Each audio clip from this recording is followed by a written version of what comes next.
The mirror never lied, though Lady Clara Whitby often wished it would. In the stillness of her room, she traced the faint silver lines that ran from her jaw to the edge of her collarbone. Scars, soft but unyielding, like whispers of fire long gone cold. The candlelight trembled against her reflection, gilding her wounds in gold, as if mocking the shame they brought her family. Beyond her door, laughter echoed through Whitby Manor, her mother and younger sister preparing for the grand masquerade that would welcome half the county's nobility. Clara was not invited to laugh. She was there to fill the corners, to be unseen, to remember that beauty, as her mother liked to remind her, was a fragile privilege, not a birthright. Her mother, Lady Evangeline Whitby, swept into the room then, rustling in silk and perfume. She looked at Clara as one might look upon an old portrait, an obligation too heavy to discard, too painful to cherish. "You'll wear the mask," she said without greeting, setting down a box of ivory lace. "Half face, of course, the left side." Clara touched her cheek instinctively. "Must I attend at all?" Her mother's eyes, pale and sharp, flashed. "Do not test me, Clara. The Duke of Ravenshaw will be present tonight, and your sister's prospects depend upon his favour. Do not draw attention to yourself. For once in your life, do not embarrass us." She left before Clara could answer, her perfume lingering like accusation. When the door closed, Clara exhaled slowly. Her scar did not ache. It hadn't for years, but humiliation had a way of bleeding through skin. She looked toward the window. Outside, the winter sun was fading, spilling gold over the frozen pond and skeletal trees. Somewhere, in a life that might have been kinder, she could have been out there, skating, laughing, unafraid of being seen. She dressed quietly. Her gown was pale blue silk, modest and unadorned, the fabric catching moonlight as though made of frost. The mask fit snugly, covering the scarred half of her face. In the mirror, she was half a stranger, one side smooth and flawless, the other hidden, as if the truth of her had been erased. By the time she descended the staircase, the ballroom glittered with chandeliers and polished mirrors. Guests in jeweled masks and velvet coats swirled across the floor. The orchestra played, laughter rose, and Clara slipped among them like a ghost dressed in silk. Her sister Isolde, radiant in crimson, stood near the dais surrounded by admirers. She smiled when she saw Clara, a smile that wasn't kind. "Oh, sister," Isolde whispered when Clara drew near, "how brave of you to come! The candlelight is so cruel to—" "Imperfections." Clara said nothing. Words were futile against cruelty that came wrapped in affection. She turned away, but whispers followed her like perfume. The unfortunate Whitby girl, the scarred spinster, the one who should have stayed. Upstairs? She drifted toward the edge of the ballroom, where the mirrors grew dim and the laughter didn't reach. She had just decided to slip away when someone collided with her, a solid, unexpected weight that sent her half spinning. "Forgive me," a low voice said, steadying her by the arm. She looked up. The man before her was tall, dressed in black, his mask concealing half his face. But it was his eyes, grey-blue, calm and searching, that caught her breath.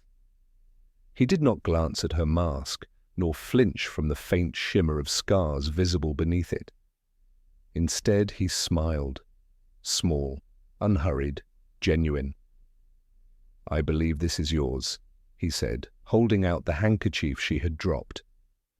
Clara took it, her fingers trembling against his. "Thank you, sir." "Do you dance?" he asked. She hesitated. "Not well enough for an audience." "Then let's dance for the shadows," he said, offering his hand. And somehow, impossibly, she took it.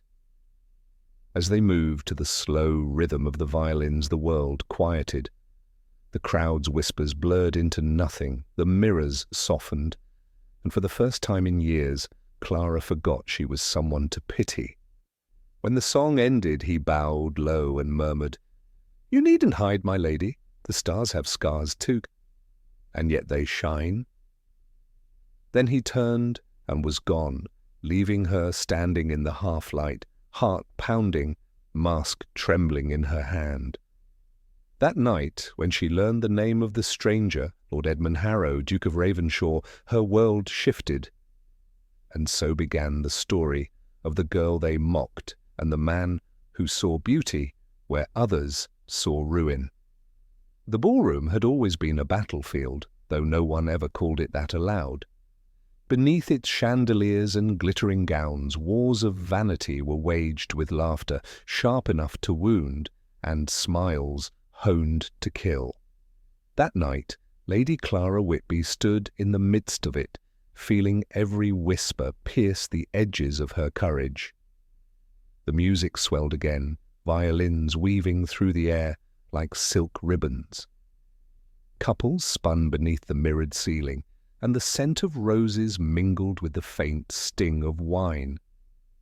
Her sister, Isolde, a vision in crimson satin, shone brightest of all. Radiant, cruel, unchallenged. She thrived under attention, leaning close to every titled man who passed, each glance a calculated promise.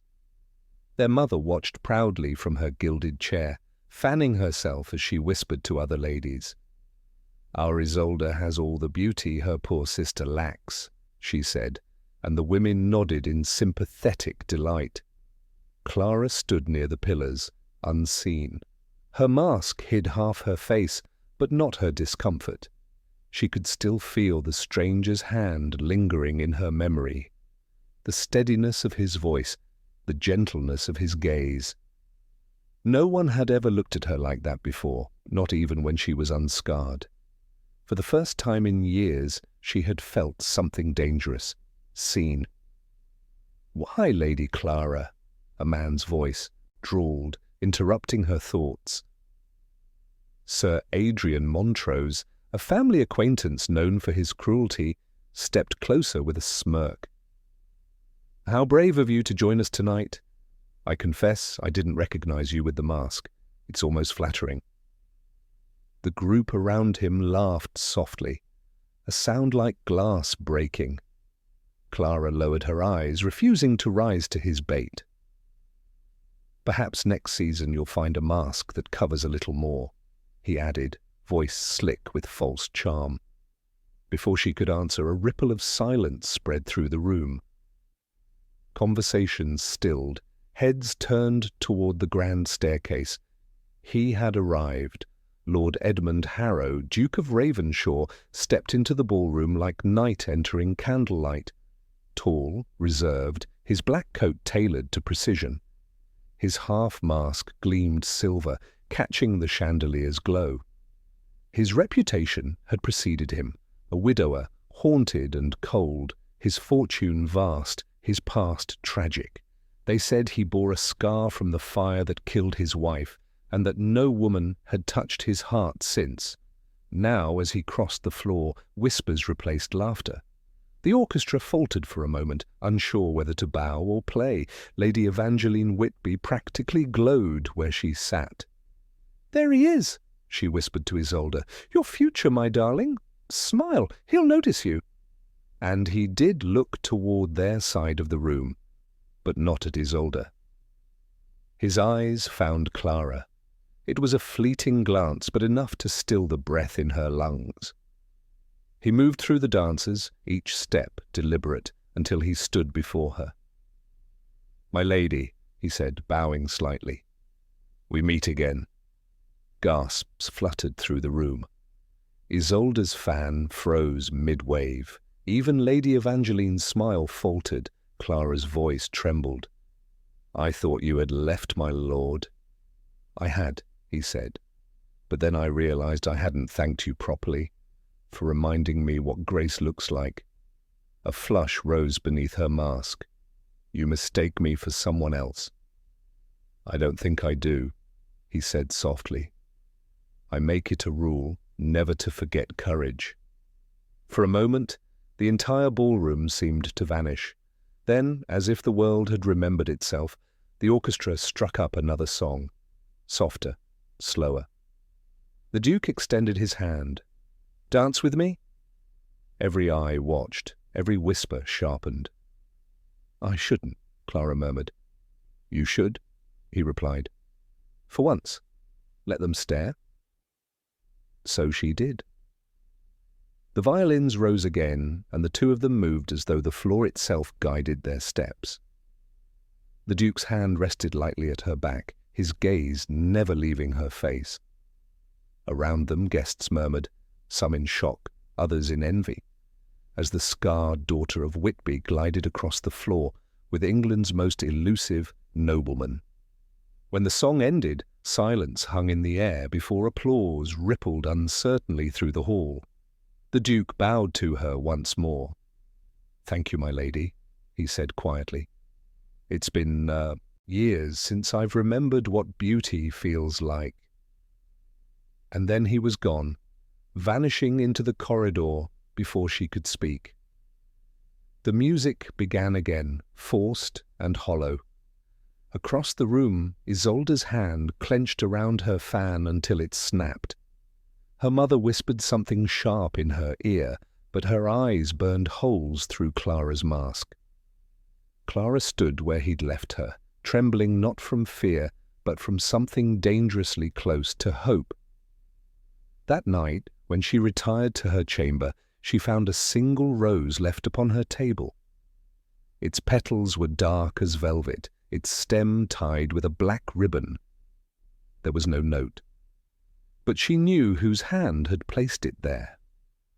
Morning came wrapped in grey fog and frost. The ballroom's laughter and whispers had dissolved into rumours that spread faster than wildfire through every parlour in London. By dawn, one name lingered on every noble tongue: Lady Clara Whitby, the scarred spinster who had dared to dance with the Duke of Ravenshaw. At the breakfast table, silence was sharp as a blade. Clara's mother's cup clinked violently against its saucer. Isolde's lips were pursed, her eyes burning with contained fury. "You humiliated us!" Lady Evangeline hissed, voice low and trembling with rage. "In front of everyone!" Clara's spoon froze halfway to her mouth. "I danced, Mother, that is all. That is everything." Her mother's fan struck the table. "Do you think society will forget that a duke would choose you with that face, over your sister?" Isolde's smile was thin. "He was being polite, Mother. Pity makes men kind for a moment."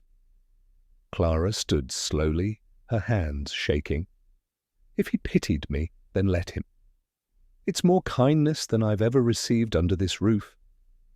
Lady Evangeline's expression hardened to marble. "Ungrateful child, you owe everything to my charity." "Charity?" Clara's voice cracked, quiet but fierce. "I owe these scars to my survival, not yours." She turned and left the room before tears could betray her. Behind her, the faint sound of Isolde's laughter followed like a curse.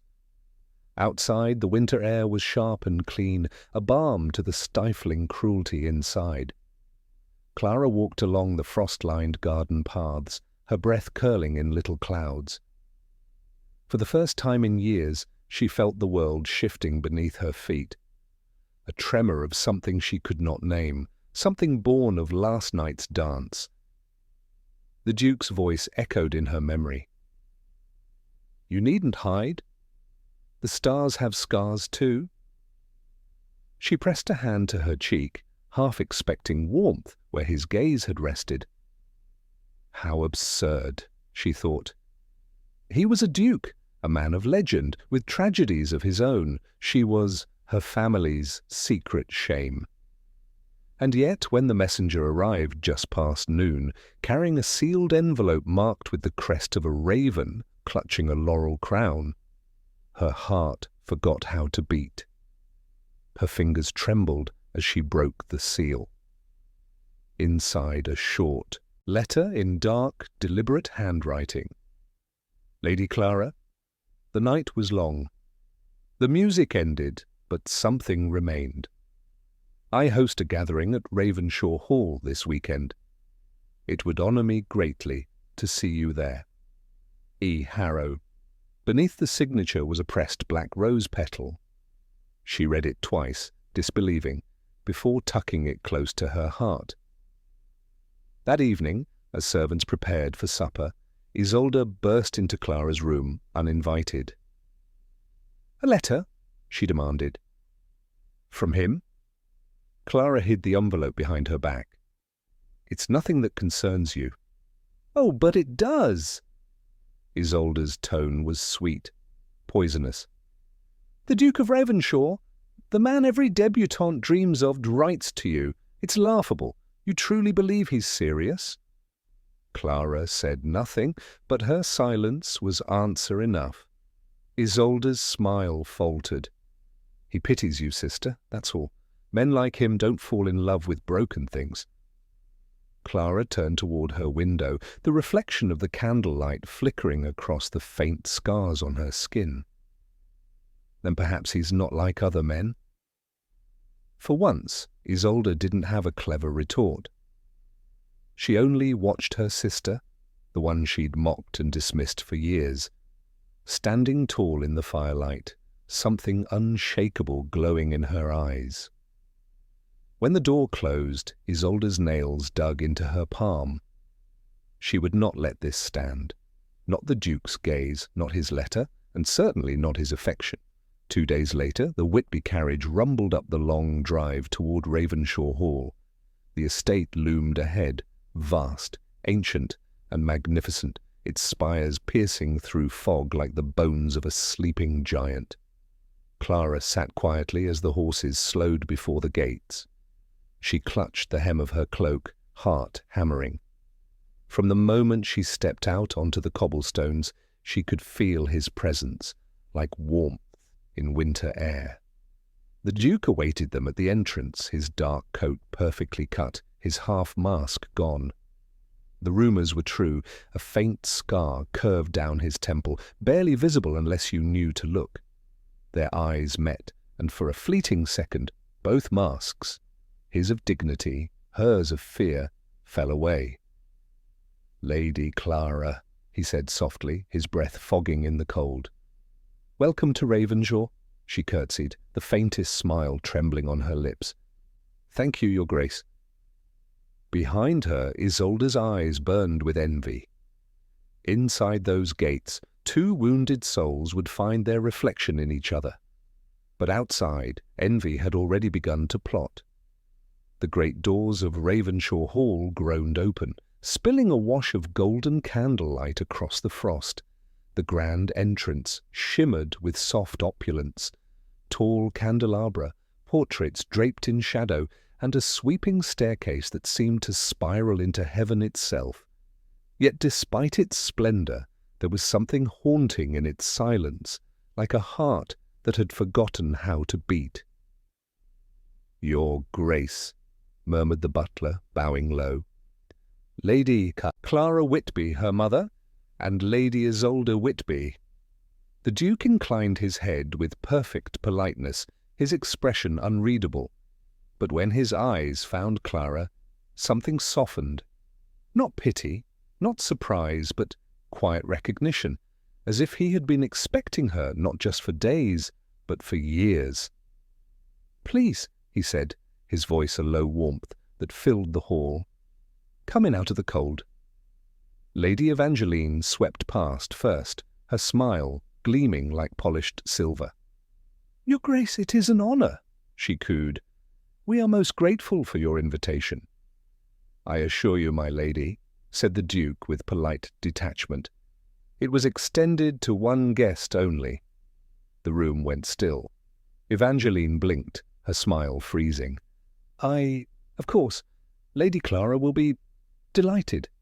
From behind, Isolde's painted lips tightened. Clara curtsied faintly. "Thank you, Your Grace. Your home is beautiful."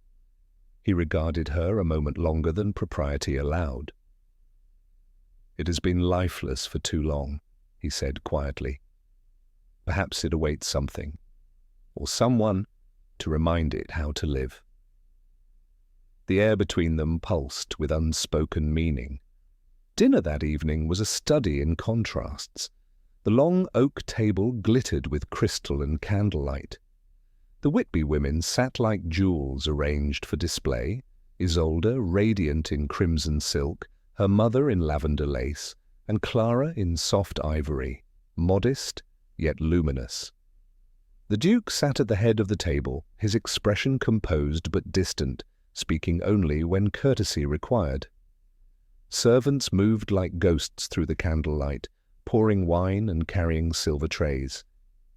It was Isolde who broke the silence first. "Your Grace," she said, her smile bright and brittle. "London society is abuzz with your return. They say Ravenshaw's doors were closed for 5 years, ever since." Her mother's warning glance stopped her. The Duke's fork rested mid-air. His voice, when it came, was quiet but edged with steel. "Since I buried my wife." The words dropped like stones into the hush. Isolde flushed crimson, murmuring an apology she didn't mean. Clara's gaze lowered, her heart aching for him. The grief in his tone was unmistakable, deep and lingering, the kind that never left a man untouched. To her surprise, the Duke turned to her. "Do you play, Lady Clara?" She blinked. "Play, Your Grace?" "The piano," he said. "I recall seeing music among your belongings." Her eyes widened. How did you—" He smiled faintly. "When you danced, you hummed. Not for performance, but from memory. It was rare." "I used to play," she admitted softly. "Before the fire." He nodded, understanding flickering behind his eyes. "Then perhaps one day you'll play again. Here." Lady Evangeline stiffened. "Clara?" "Oh no, Your Grace. She has no need to perform. She's never been fond of attention." But the Duke's gaze never left Clara's face. Perhaps she simply hasn't been given the right audience. Later, after dinner, the guests dispersed into the drawing room. Musicians began to play, a soft waltz, delicate and haunting. Clara lingered near the window, watching snow drift beyond the glass. "Do you despise it?" came his voice behind her. She turned, startled. "The music?"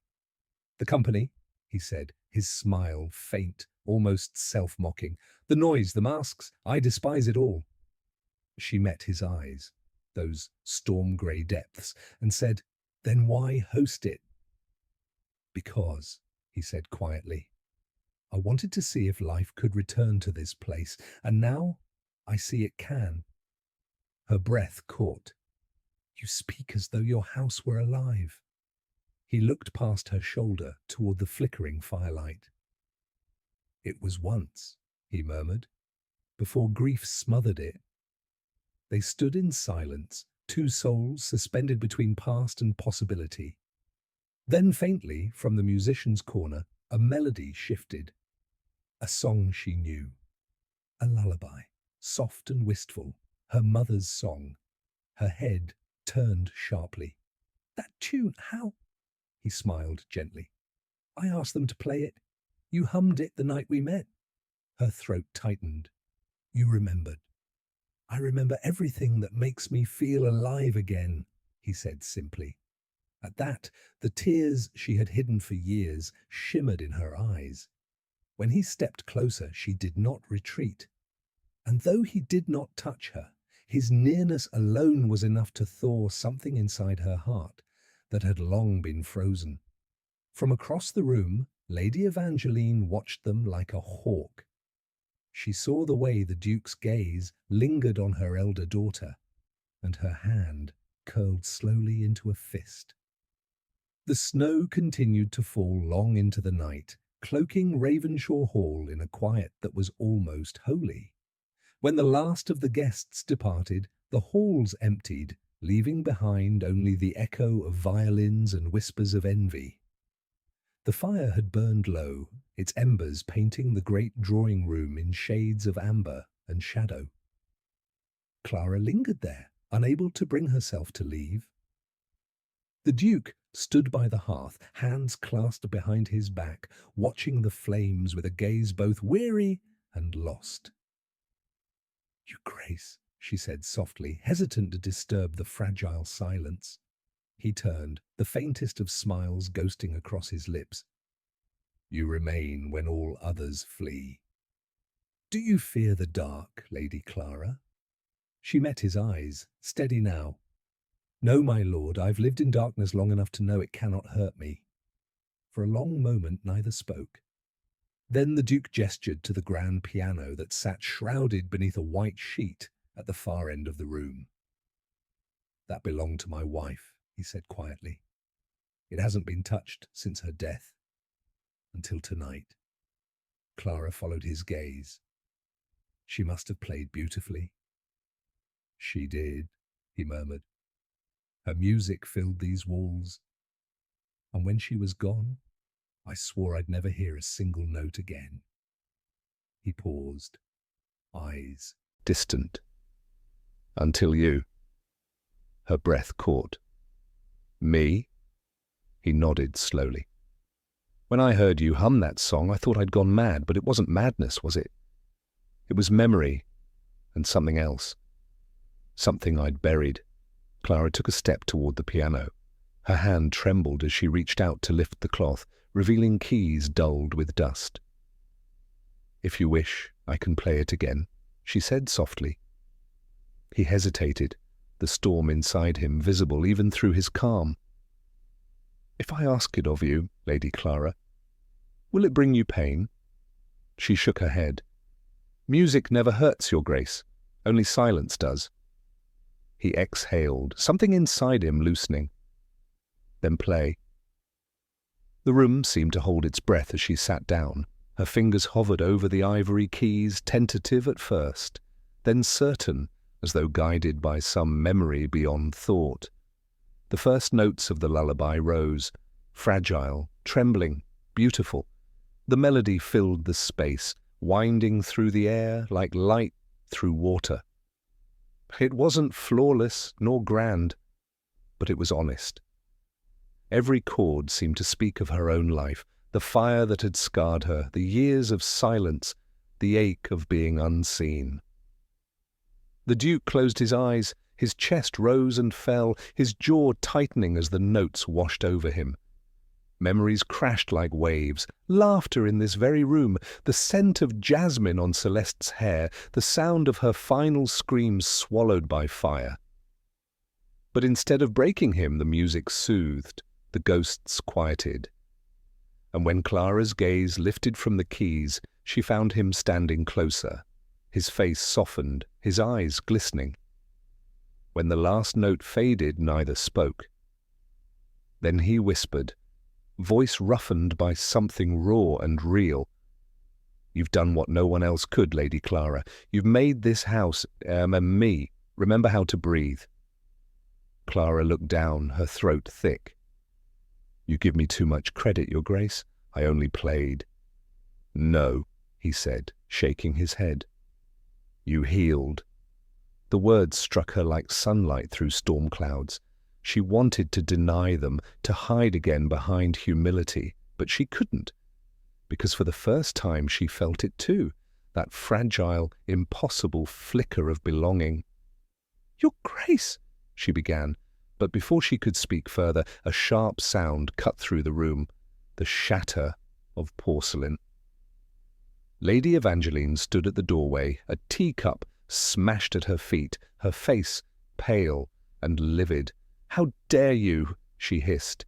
"Do you think I would let my daughter be made the pity of England's highest circles, a scarred servant girl playing the Duchess of Ravenshaw?" The Duke's expression darkened, his voice low and commanding. "You forget yourself, Lady Evangeline." "I forget nothing," she snapped. "You may play at kindness, but I see what this is. Charity dressed as romance, and you—" She turned to Clara, trembling with fury. "You are a fool if you believe otherwise." Clara rose, From the piano bench, tears burning her eyes but her voice steady. "Mother, enough!" Evangeline's lip curled. "Ungrateful creature." The Duke stepped forward, his tone cold as iron. "Lady Whitby, I will not have cruelty under my roof. Lady Clara is my guest. Am I equal here?" Evangeline froze. Equal. The word hung in the air like thunder. Without another word, she turned and swept from the room, her heels striking the marble like hammer blows. Silence followed. The Duke looked at Clara, regret flickering across his face.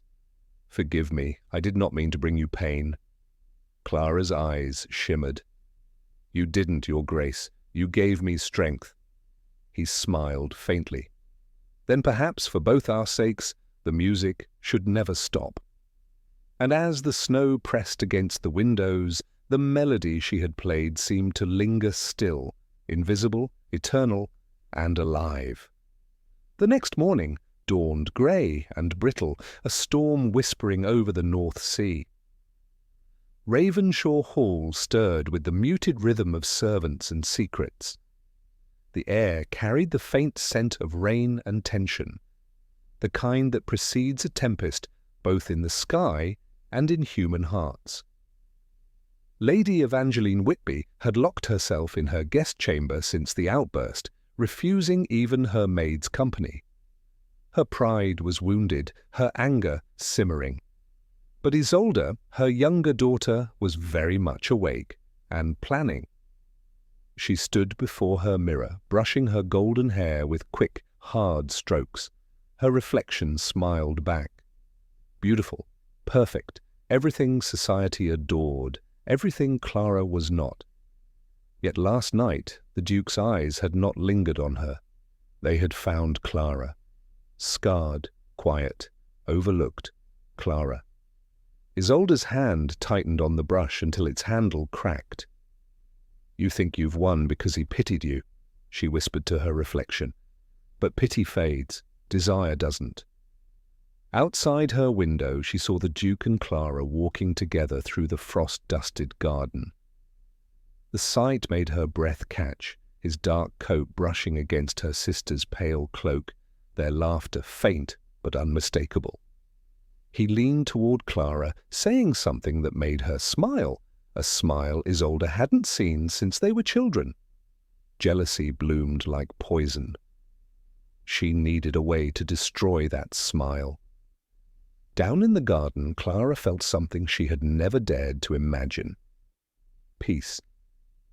The Duke's presence was quiet yet grounding, his voice warm in the cold morning. "Does your mother always speak so sharply?" he asked as they walked past the frozen roses. Clara's breath fogged in the air. "Only when she fears losing control. Appearances are her armor. Without them she would crumble." He glanced at her, thoughtful. "And you, what is your armor, Lady Clara?" She smiled faintly. "Silence once. Shame, perhaps. But lately, I think it's courage." He stopped walking. "Courage suits you." The words settled between them like snowflakes. For a heartbeat, neither moved. Then the Duke lifted his gloved hand as though to brush a lock of hair from her face, but hesitated, the memory of pain flickering in his eyes. Clara looked up, unafraid. "You can," she whispered. So he did. His fingertips grazed the edge of her mask, and then with exquisite care lifted it away. Beneath it, the pale line of her scar caught the morning light. She braced herself for disgust, for pity, but saw neither, only wonder.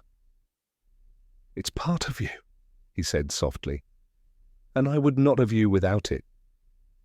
Tears shimmered in her lashes. "You mean that?" "I do." For a moment time held still. The wind, the cold, the world all fell away. There was only them, two souls stripped of pretense, standing at the edge of something vast and terrifying and beautiful. But inside the manor, shadows were moving.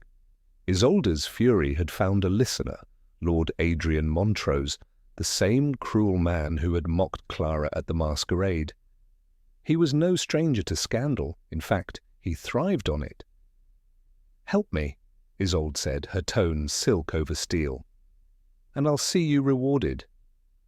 Montrose arched an eyebrow. "And what precisely do you want, my lady?" "To remind his grace what he's marrying," she said coldly. "A Whitby disgrace, the scarred spinster, the servant who should have stayed hidden." Montrose smirked. "Cruel. I like it. What's your plan?" Isolde leaned close, her voice a venomous whisper. By the time she was finished, Montrose's smile had turned into a grin. That evening, the Duke hosted a smaller supper, intimate, refined. Candles burned low, casting golden light over the table. Clara sat near him, her heart quiet but full. Every so often their eyes met and words became unnecessary. But across the room, Isolde and Montrose exchanged a glance. Then, as if by accident, Montrose rose with a toast. "To beauty," he said loudly, "in all its forms, even the hidden kind." Laughter rippled uncertainly through the guests. Clara looked down, uneasy. Then he smiled, a cruel, triumphant thing, and said, though I must confess, it's rare to see a duke so enchanted by imperfection. The room froze. The duke's jaw tightened. "Choose your words carefully, Montrose." "Oh, I speak only truth," Montrose continued. "The tale of Lady Clara's little accident is well known. It's the fire, the scars, the years of hiding. Admirable that you've found charity in your heart." Gasps filled the air. Clara felt every eye turn toward her. Her pulse roared in her ears. The Duke rose to his feet, his voice a thunderclap.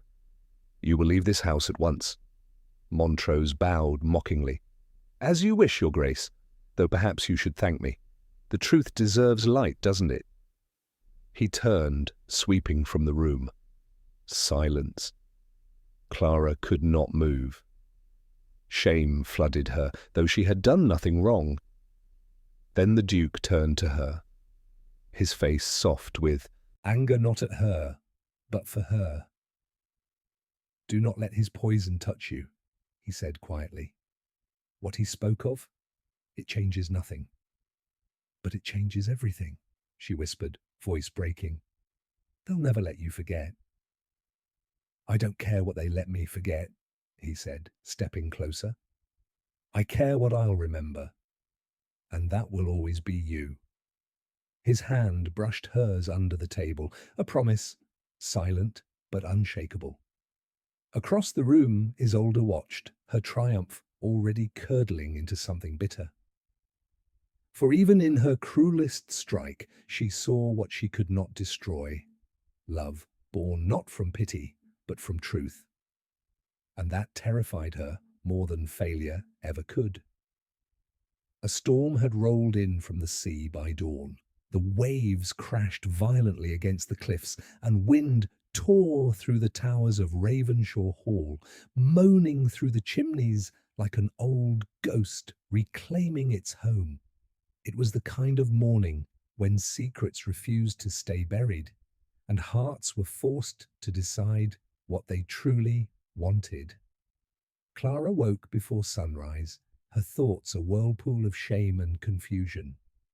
The events of the supper haunted her, Montrose's cruel words, the stares of the guests, the unbearable silence afterward. Even the Duke's defense, noble and fierce, couldn't silence the voice inside her head that whispered, "They're right. You don't belong here." She stood at her mirror, staring at the reflection she had learned to hide from since girlhood. Her scars gleamed faintly in the candlelight, silver against her pale skin. "Is this what they see?" she whispered to her reflection. "Is this all I am?" A soft knock came at her door. "Enter," she said, trying to steady her voice. The Duke stepped inside, dressed in dark riding clothes, his expression solemn. "You're awake early," he said quietly. "I hoped we might speak before the house stirs." Clara turned toward him, unsure of what to say. "You shouldn't have defended me like that last night," she murmured. "It's only made things worse for you." He crossed the room, the morning light falling across his face. "Made things worse?" he repeated, his voice calm but unyielding. "Lady Clara, what would you have had me do? Let cruelty pass unchallenged?" "I would have had you protect your reputation," she said. "The world is not kind to men who choose women like me." "Then let it be unkind," he replied simply. She looked up at him, startled by the conviction in his tone. "I spent years living for the world's approval," he continued, his voice low and steady. "For appearances, for honor, for a name I no longer even like to speak aloud. I buried my wife, my happiness, my music, all to keep up the illusion of strength. But strength is nothing without truth, and I will not hide the truth anymore." He stepped closer until only inches separated them. "You, Clara Whitby, are the only honest thing I've known in years. You see scars where others see perfection, and still you find beauty. Do not rob me of that." Her lips parted, her eyes glistening. "And if I break your heart? Then at least it will have been mine to give." The words unraveled her composure. For so long, she had carried the belief that love was not meant for her, that beauty, grace, and happiness were prizes awarded to others. But here he was, a man haunted by his own ghosts, offering her something that defied every cruel rule the world had ever taught. She wanted to believe him, but before she could answer, the door burst open. Isolde stood there, her face pale and furious, her breath sharp from running. "You think this is love?" she spat. "He pities you, Clara. That's all this is." The Duke turned, his jaw tightening. "Lady Isolde, this is neither the time nor the place." "You've ruined us," she shouted. "Do you know what they're saying in London? That the Duke of Ravenshaw has lost his senses, that he's bewitched by a disfigured charity case." Clara flinched, her hands trembling. "Enough!" the Duke thundered. "Leave this room." But Isolde was beyond reason. "No, she's always been your shadow, and now she's stealing even you from me." The words struck like knives.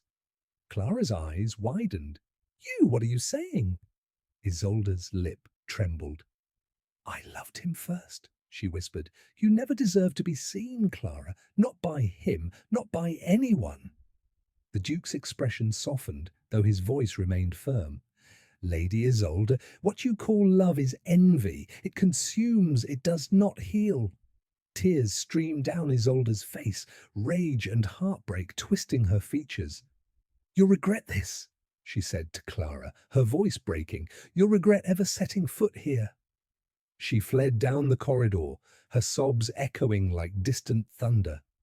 For a long time, silence reigned.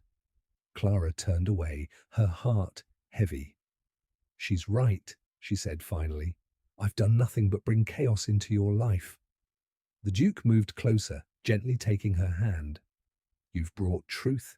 Chaos comes only to those who've lived too long in lies." "But your name?" "My name is already carved in scandal," he said softly. "Let it be carved beside yours." Her tears fell freely then, not from sorrow, but from the unbearable weight of being loved as she was, not as she pretended to be. Outside, lightning flashed over the cliffs and thunder rolled through the valley. Yet in that storm there was a strange peace, the kind that comes when two souls finally stop running from what was always meant to be. The storm raged through the night, shaking the windows of Ravenshaw Hall and scattering the snow into silver ghosts across the grounds. Thunder rolled like the growl of some distant beast, and lightning painted the old manor in flashes of white fire. Inside, the Duke paced before the hearth, his mind as restless as the storm. beyond. He had faced battles in Parliament, lost friends to war, and buried a wife whose absence had carved a hole in his chest. Yet none of that frightened him half as much as the thought of losing her. Clara. He saw her in every flicker of firelight, heard her voice in every whisper of the wind through the chimneys. Her courage had become his compass, her tenderness the only sound he trusted. But she was slipping away, and he could feel it. The fear and shame that others had planted in her were taking root again. He needed to tell her the truth before those roots grew too deep. Upstairs, Lady Clara Whitby sat by the window in her borrowed chamber, watching lightning crawl along the horizon. Her thoughts were tangled between fear and hope, love and guilt. She could still hear her sister's words echoing, "He pities you. That's all this is. Could it be true? Could a man like him, a duke, wounded but noble, truly love someone as plain and broken as her?" Her reflection in the window trembled with the candle's flame. The scars that once shamed her seemed softer tonight, almost part of her instead of something foreign. "Maybe," she whispered to her reflection, "maybe they were never my curse." A soft knock interrupted her thoughts.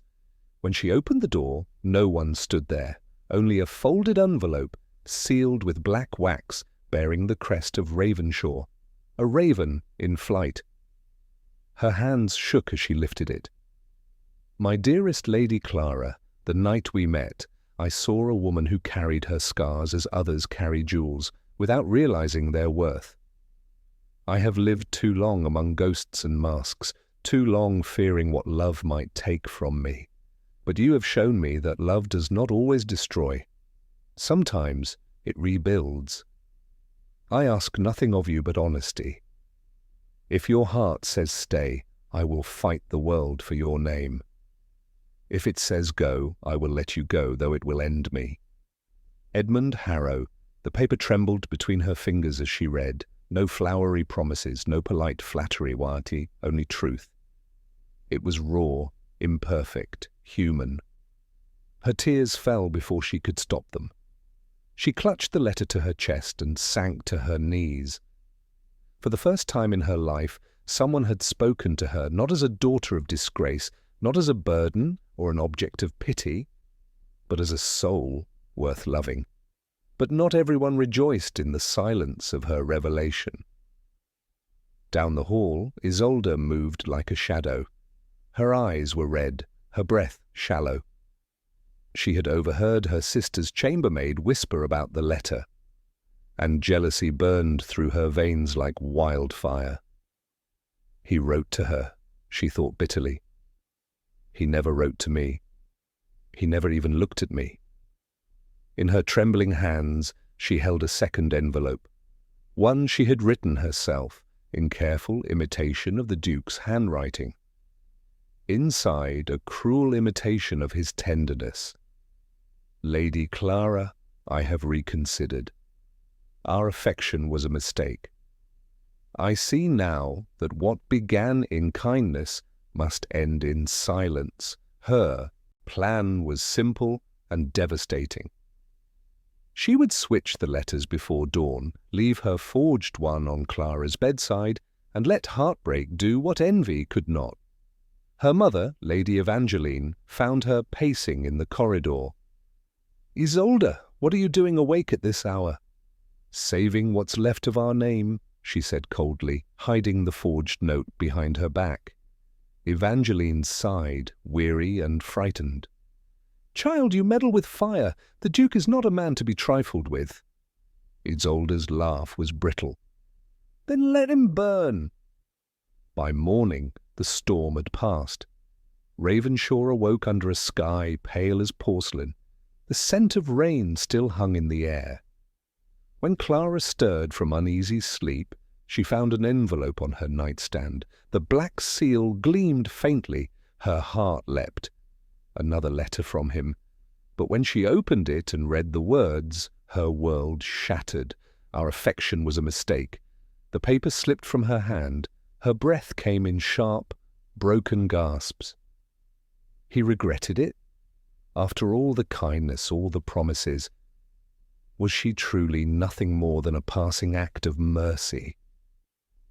Her chest tightened as she pressed her hand against her heart, where his true letter, the one he had written, should have been. She did not realize that it had been taken from her, replaced by her sister's cruelty. A single tear struck the page, smearing the ink. And before the morning was done, Lady Clara Whitby was gone, her chamber empty, her cloak missing from the peg. When the Duke came to her door later that morning and found it ajar, her absence hit him like a blow. He saw the note on her bedside, read it once, and felt the blood drain from his face. "No," he whispered, shaking his head. "No, she wouldn't leave me like this." But the forged words stared back at him, merciless and final. Outside, the wind howled through the cliffs again, though the storm had passed. Somewhere beyond those gates, a carriage rolled away toward the unknown, carrying with it the woman who had brought life back to Ravenshaw Hall. And all that remained behind her was silence. By the time Duke Edmund Harrow realized what had happened, the morning had turned to mist and rain. The note, the cruel, forged letter, lay open on Clara's empty bed, its words bleeding slightly from the touch of her tears. His heart pounded in disbelief, his hands trembling as he clutched the paper tighter. Our affection was a mistake. He read it again and again, each time the words carved deeper wounds into his soul. No, it wasn't her voice, the phrasing, the tone. It wasn't Clara. She spoke in honesty, never cruelty. She could not have written such a thing, nor could she have believed it of him. The realization struck him with sudden clarity. She didn't write this, he breathed. She couldn't have. The butler, Mr. Hanley, appeared at the doorway, pale and anxious. "Your Grace, the lady's carriage was seen leaving the gates before." "Dawn!" She gave no destination, only asked for silence. "Which direction?" "South, Your Grace, toward the coastal road." Edmund didn't wait another word. He strode from the room, his coat swirling behind him like a shadow. "Saddle my horse," he ordered. "Now!" Within minutes, the hall erupted in motion. Servants scrambling, doors slamming, hooves clattering against the stones. The Duke mounted his black stallion, Ares, and spurred him forward into the mist. Rain began to fall again, cold and relentless. The wind tore through the trees, scattering dead leaves like shattered dreams. The Duke rode hard through it all, his jaw clenched, his mind replaying every word they had spoken, every look, every truth she had given him. "If your heart says stay, I will fight the world for your name." He'd meant it. God help him, he'd meant every syllable. Meanwhile, Clara's carriage rattled down the coastal road, the horse's hooves splashing through muddy puddles. She sat inside with her cloak drawn tight, her eyes hollow from weeping.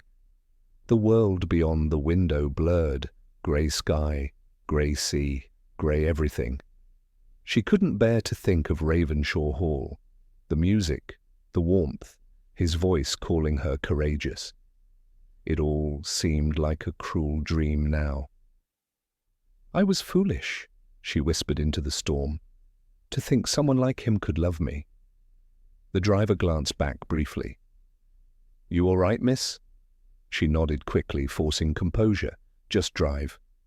The rain grew heavier, blurring the horizon until sky and sea became one endless storm.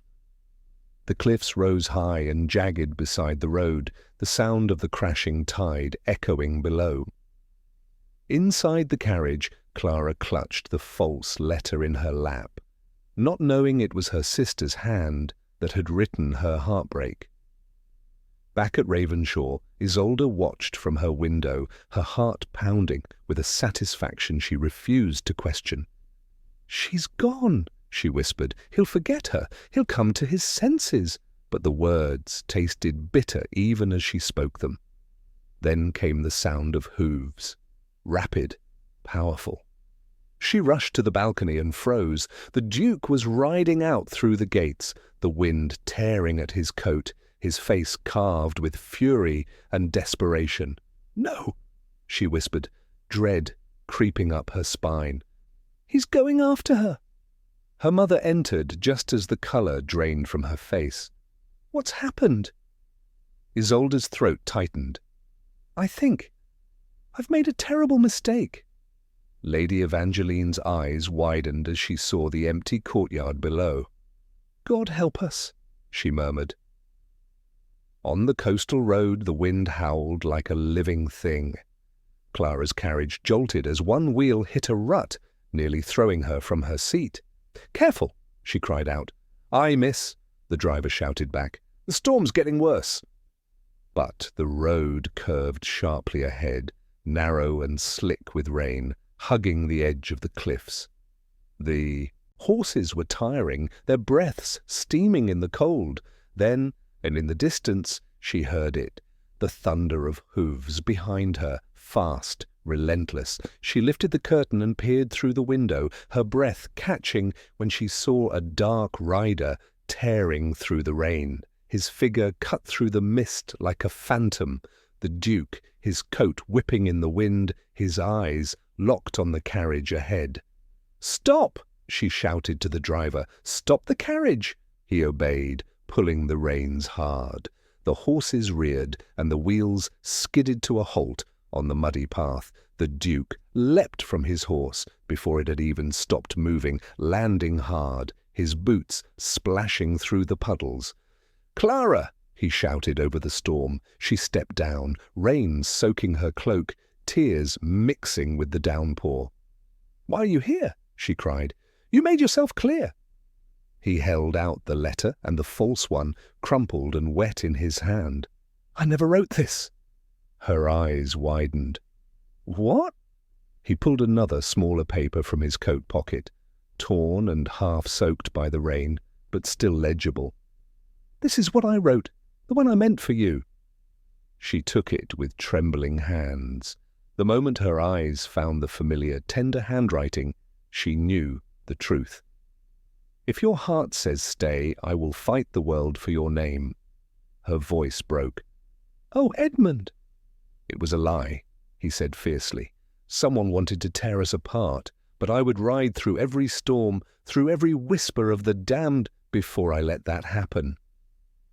Lightning split the sky, and in its light she saw the truth in his eyes, not pity, not charity, but love. Fierce, unshaken, real. She threw the false letter into the wind, watching as it vanished into the grey sky. Then she looked back at him, tears and rain mingling on her face. "I never stopped believing," she whispered. "I only forgot how to hope." He stepped closer, his hand rising to cup her cheek. "Then let me remind you." And as thunder roared around them, he kissed her, deeply, desperately, as though the storm itself had waited for this moment to break. The wind howled, the sea crashed below, but in their hearts the world fell silent. The storm passed some time before dawn, leaving the world washed clean. The sea calmed to a dull whisper against the cliffs, and the first pale light of morning crept across the wet stones of Ravenshaw Hall. Inside the manor, the fires had long since burned to embers, but the rooms seemed brighter than they had in years. The silence was no longer heavy. It was peaceful, as though the house itself had been waiting for this stillness, the calm that follows forgiveness.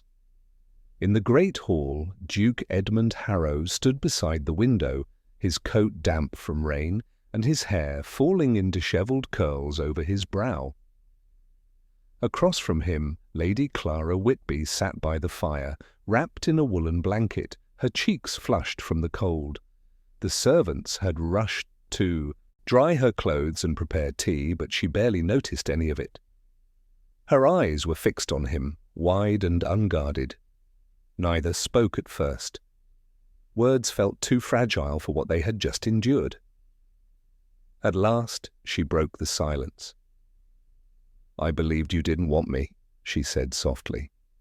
It felt like losing the sun all over again. He turned, crossing the space between them slowly. "And I believed you had left me without a word. It felt like drowning." She looked down at her hands, still trembling faintly. "My sister," he nodded. "I know, I found her last night. She confessed." Clara's eyes filled with pain. "Isolde?" "She acted out of envy," he said gently. "But envy is born from emptiness. She'll have to find her peace as we did." "She's still my sister," Clara whispered. "And I can't hate her. I pity her too much for that." He smiled faintly. "That is what makes you extraordinary, Clara. You forgive what others would burn." Her lips curved in a trembling smile. "I've been burned once already. Fire doesn't frighten me anymore." For a moment, neither moved. The Duke studied her, this woman who had entered his house as a guest of misfortune and somehow become the heartbeat of its walls. Then, as though making a vow not to the world but to his own soul, he knelt before her. Clara gasped softly. "Your Grace." "Edmund," he corrected. "Just Edmund. Titles mean nothing when truth is spoken." He took her hand, his voice steady but low. "I once swore I would never love again. That vow died the moment I heard you sing in my halls. You mended what I believed broken forever. I do not ask for gratitude, Clara. I ask for your trust. And if it's not too much, your heart." Her breath caught. "You would marry me, even now." "Especially now," he said, "because I've learned that love isn't found in perfection. It's found in the courage to be seen entirely." Tears shimmered in her eyes. "Then yes," she whispered. 1,000 times yes." He rose slowly, still holding her hand, and kissed her forehead. The contact was light, reverent, a promise rather than possession. At that very moment, light broke through the clouds outside. The sun, pale and golden, spilled through the windows, bathing them both in warmth. The shadows that had haunted Ravenshaw seemed to retreat, melting into the walls. The portraits along the corridor caught the sunlight for the first time in years, as if even the ghosts were smiling. By midday, the entire household was alive with joy. Servants hurried about with laughter and whispers, cleaning, decorating, opening rooms that had been locked since the Duchess's death. Word spread quickly through the village and beyond. The Duke of Ravenshaw was to wed Lady Clara Whitby, the scarred girl whose kindness had healed a broken man. When Lady Evangeline arrived, pale and shaken, she found her daughter in the grand ballroom, sunlight spilling across her hair. For once, Clara did not shrink from her mother's gaze. Evangeline's voice was brittle. "You've secured a great match." Clara shook her head gently. "I've found something better than a match, Mother. I've found peace." Her mother's lips parted, but no words came. For the first time, she saw not her scarred daughter, but the woman she had become. Radiant, not despite her wounds, but because of them. She turned away quietly, her pride cracking under the weight of her own regret. A week later, the bells of Ravenshaw rang across the cliffs. Villagers gathered below as the chapel doors opened, and Clara stepped out in a gown of soft ivory, her veil shimmering like sea foam. The Duke stood beside her, his eyes never leaving hers, his smile quiet and sure. They walked together into the light, hand in hand. Two souls who had learned that love was not about beauty, but about truth. As they paused at the edge of the courtyard, the sea wind lifted her veil. For the first time, the sun touched her scar in full view of the world, and no one looked away. The Duke leaned close, his voice barely a whisper. "You see, my Duchess," he said, smiling, "the stars aren't the only things that shine through their scars." Clara smiled, tears of joy glimmering in her eyes. "And you, my Duke, have taught me that even broken hearts can sing again." Their laughter carried across the cliffs, mingling with the sea breeze.